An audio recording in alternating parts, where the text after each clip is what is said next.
Want to speed up your language learning? Get access to all of our best PDF cheat sheets for free. Just click the link in the description and sign up for your free lifetime account right now. Hi everybody, welcome back to Ask Alicia, the weekly series where you ask me questions and I answer them. Maybe. Let's get to your first question this week. First question this week comes from Adila. Hi Adila. I hope I said your name correctly. Adila says, when do we use above and over when we're talking about speed, temperature, and so on? Nice question. Yeah. So we use above and over to refer to too much of something, especially when we're talking about the speed of something or the temperature of something, as in your example. So to give a very, very common example of this, when we are driving in a car, there's usually a speed limit. Let's say in the USA, 60 miles an hour, right? So if you drive 70 miles an hour, you are going above the speed limit, or you are driving over the speed limit. We can use both of these words to talk about going beyond the limit. So if a police officer stops your car because you're going too fast, the police officer might say, did you know that you were going over the speed limit? Or did you know you were driving above the speed limit? Which means too much, right, in these cases. We do the same thing for temperature. So for example, let's say you want to talk about a really, really hot day. And let's say you want to describe the hottest part of the day. You can say, the temperature today was over 30 degrees, like 30 degrees Celsius. It's really, really hot, right? You can say the temperature was above 30 degrees as well. So this means it is more than that. So this is what above and over are used to do when we're talking about like numbers, data, right? So of course we can use it to talk about how much of something, like a quantity of something. But when we're talking about these other concepts, like how quickly we are moving or how hot or how cold something is, we can use above and over to refer to beyond that. And of course, we can also do the opposite. We can also talk about things that are less than with the word under. So for example, temperatures were under 3 degrees today, or temperatures were under 0. We can also use below to do this. Oh my gosh, the temperature is below freezing today is also a very common expression. We do this with speed too. You were driving really, really far under the speed limit, or you were driving well below the speed limit. We can also use below and under in the same ways that we use above and over in these situations. So I hope that this answers your question. Thanks very much for sending it along. Okay, let's move on to your next question. Next question comes from Francis. Hi, Francis. Francis says, hi, Alicia. Could you tell me the difference between to rob and to steal? Thanks a lot for your work, Francis from Belgium. Yeah, okay, cool. Francis, let's talk about the difference between to rob and to steal.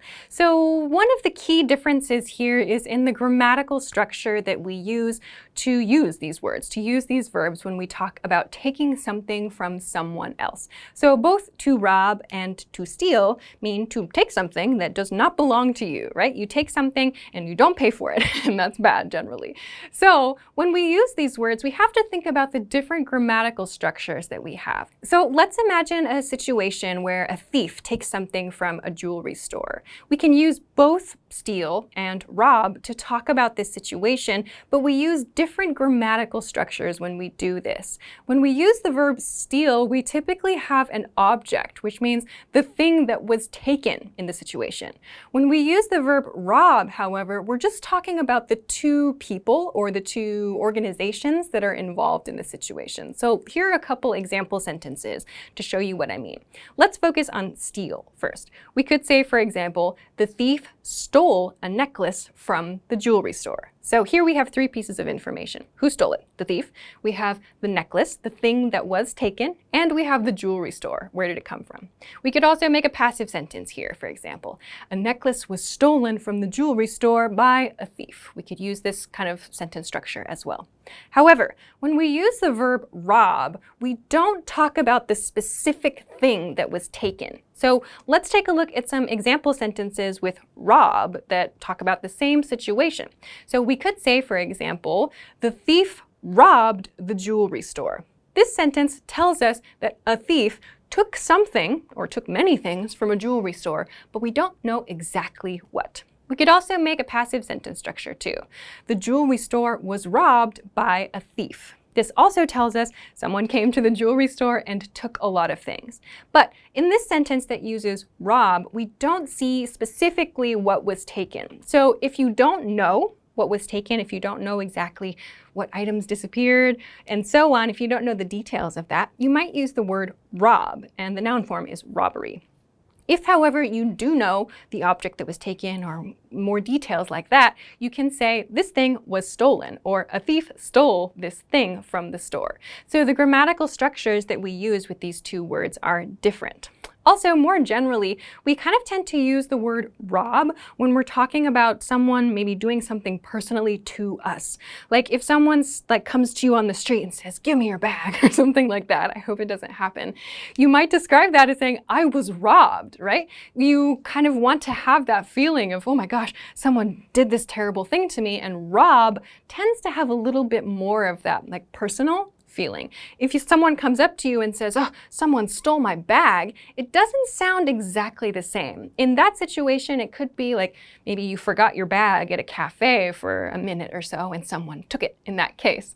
But to be robbed sounds kind of more aggressive, like someone had a plan. They came to you, they were violent or something like that. So rob kind of has this more personal, kind of aggressive feel, whereas to steal could be a little bit more silent, a little bit more sneaky. So this is kind of the difference in feeling between to rob and to steal. But also keep in mind that the grammatical structures that we use when we use these two verbs are a bit different as well. So I hope that this answers your question. Thanks very much for sending it along. Good one. Okay, let's move on to your next question. Next question comes from Juan. Hi, Juan.